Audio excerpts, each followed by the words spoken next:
Donald Trump দ্বিতীয় মেয়াদে মার্কিন প্রেসিডেন্ট হিসেবে ক্ষমতা গ্রহণের পর থেকে তার অপ্রতিরোধ্য ক্ষমতার প্রভাব নজরে আসে বিশ্ববাসীর। একের পর এক কঠোর শুল্ক নীতিতে বিপাকে পড়েছে বেশিরভাগ দেশই। তবে এবার বড় ধরনের অর্থনৈতিক বিপর্যয়ের মুখোমুখি হতে হয়েছে যুক্তরাষ্ট্রকেই। বিস্তারিত শিহাব ইসলামের ডেস্ক রিপোর্টে।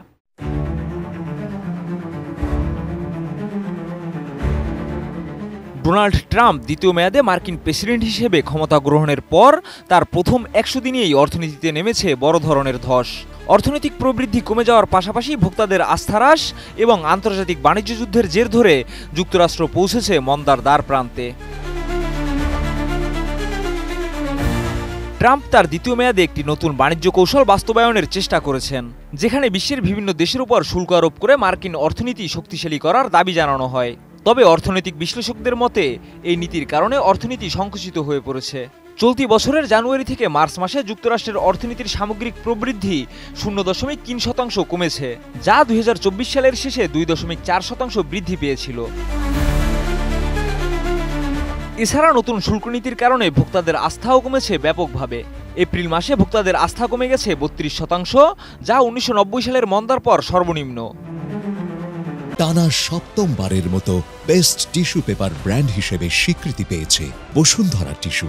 ট্রাম্প প্রশাসন ক্ষমতা গ্রহণের পরপরই কানাডা মেক্সিকোর উপর উচ্চ শুল্ক আরোপ করে, একই সঙ্গে চীনকেও লক্ষ্য করে আরোপ করে উচ্চ শুল্ক। তবে চীনও গ্রহণ করে পাল্টা প্রতিশোধমূলক ব্যবস্থা। চীনা পণ্যে যুক্তরাষ্ট্রের 145% শুল্ক আরোপের বিনিময়ে চীন মার্কিন পণ্যে পাল্টা শুল্ক বসিয়েছে 125%।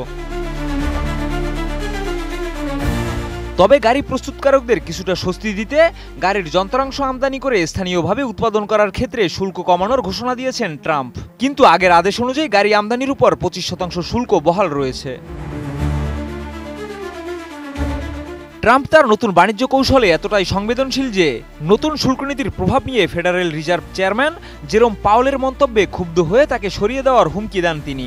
পরে বাজারের নেতিবাচক প্রতিক্রিয়া দেখে এই সিদ্ধান্ত থেকে সরে আসেন তিনি।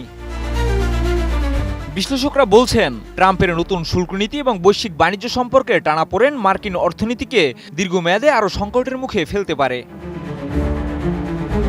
শিহাব ইসলাম, এটিএন নিউজ।